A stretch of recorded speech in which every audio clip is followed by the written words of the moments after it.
The Man with the Rifle. A true ding-dong ditch story gone horribly wrong. A true scary story from childhood.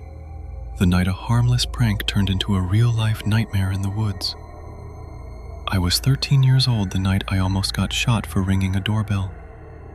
This isn't a campfire story. This isn't something I read online. This happened to me, in my own neighborhood, 10 years ago. And I still think about it every time I walk past a dark patch of trees. Let me take you back. My friends and I were the kind of 13-year-olds every parent warned their kids about. Not dangerous, just bored, reckless. The kind of bored that turns into trouble on a Saturday night when there's nothing else to do.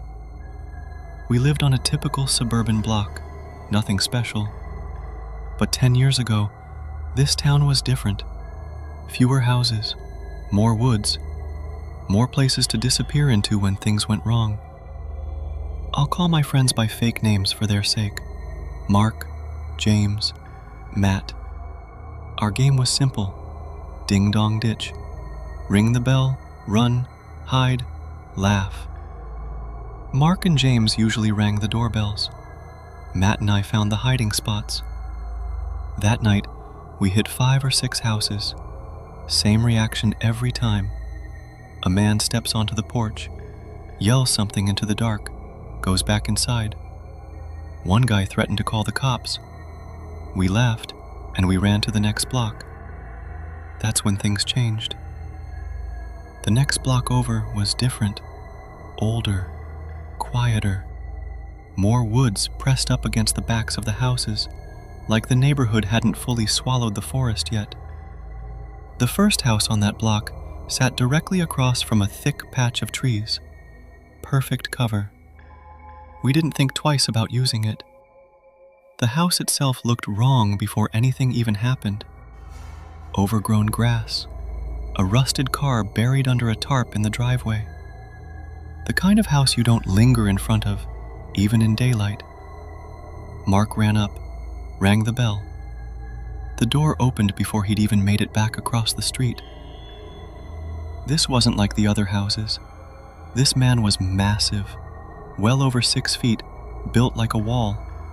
And he wasn't annoyed. He was furious, instantly. He tore through his yard, checked the bushes, screamed threats into the night like he already knew someone was out there. We laughed anyway. Kids laugh at fear when they don't understand it yet. He went back inside. We thought it was over. It wasn't. Mark waited a few minutes, checked the windows for movement, then ran up and rang the bell a second time. I remember thinking I would never have done that. Not at that house. Not with that man. This time, the door opened almost instantly, like he'd been standing right behind it, waiting.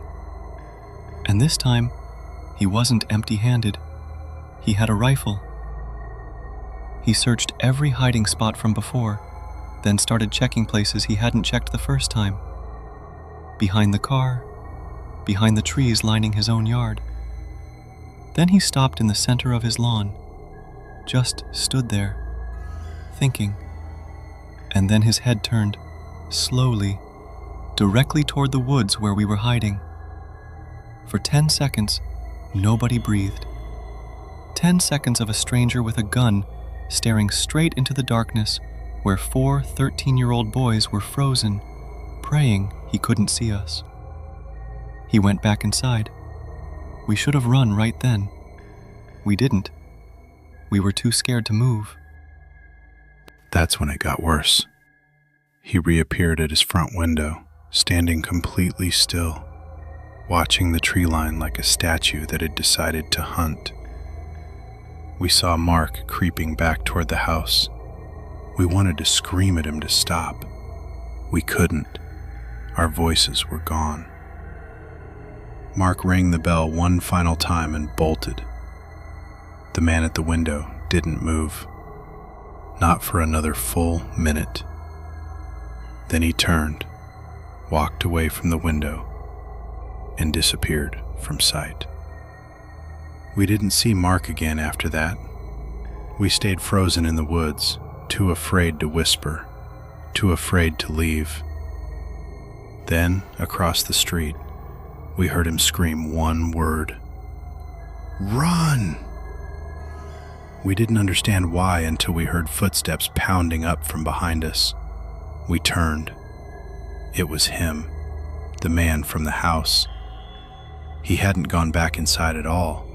He'd circled around, crossed the street, and slipped into the woods behind us, rifle raised and aimed directly at our backs. We ran. We ran like prey, like something inside us knew, on a level deeper than thought, that stopping meant something we didn't want to find out. We didn't stop for blocks, not until we were absolutely certain he was gone. Mark told us afterward he'd seen the man sneaking across the street into the trees, gun in hand, and that's when he screamed the warning that probably saved our lives. We never called the police. We never told an adult. We told a few friends the story, and that was it. Kids don't always know what to do with something that big. The house was far enough from our own block that we never had a reason to walk past it again. But I still think about that man standing at his window, still as a statue, staring into woods where he couldn't possibly have seen us. And yet somehow, he knew exactly where to aim. Some houses you ring once and forget. Some houses ring back. If this story gave you chills, that's the point. Subscribe for more true horror stories, real encounters, and the nights people can't forget.